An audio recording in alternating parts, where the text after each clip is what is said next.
Former British Prime Minister Tony Blair woke up on Thursday to see his face on the cover of almost every British newspaper. The media have come down hard on Blair in the wake of a damning major report into the UK's role in the Iraq war.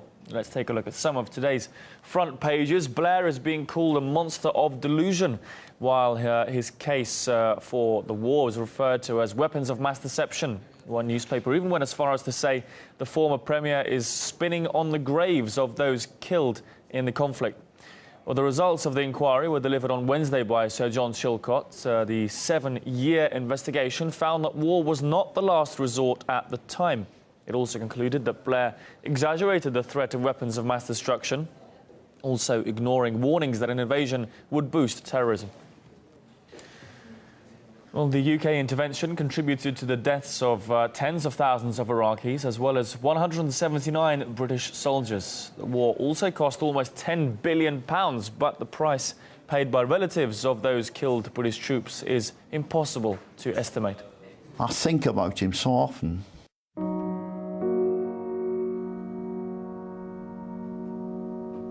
There's never a closure onto losing somebody. If he'd have died defending this country, I would have been not happier, but I would have been more satisfied. But to see him, his blood runs in the sands of Iraq, is an irrelevance.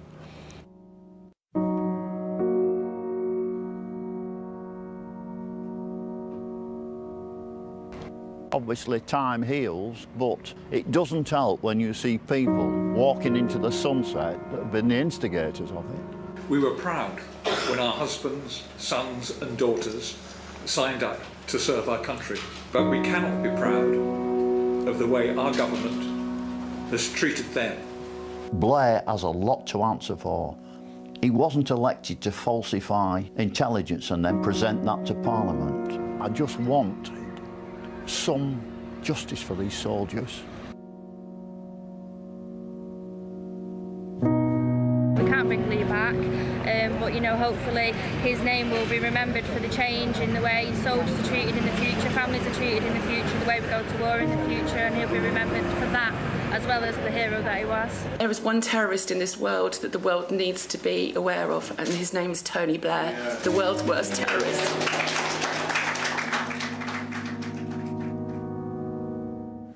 The consequences of the war have been devastating for Iraq too. This is the aftermath of one of the most deadly terror attacks in the country. It was carried out by Islamic State over the weekend, killing over 200 people.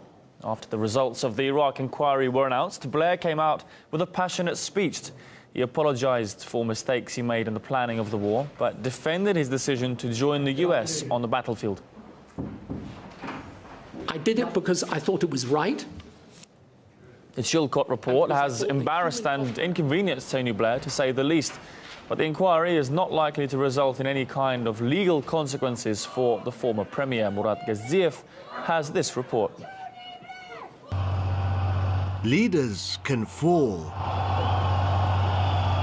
Whoa. Kings can be torn apart. But only some. The legal basis for military action was far from satisfactory. What are you apologising for today? For the mistakes. Oh, well, that's all right then. You're off the hook for lying about Saddam's weapons of mass destruction. As for the deaths of thousands and the birth of ISIS, Tony says he never saw it coming. There are lots of difficult things in politics and lots of things that go wrong, but this is something that has gone right.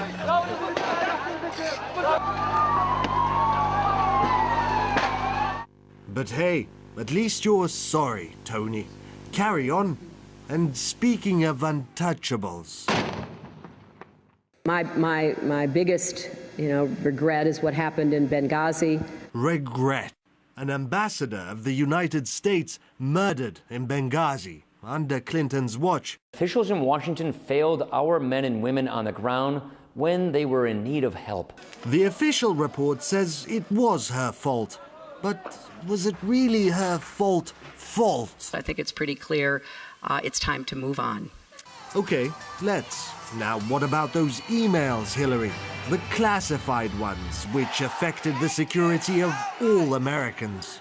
Nothing I sent or received was marked classified at the time. They were extremely careless in their handling of very sensitive, highly classified information. Darn those investigators, that's twice now. But not to worry. Our judgment is that no reasonable prosecutor would bring such a case. Good thing you're a Clinton, Hillary. Imagine not being a Clinton.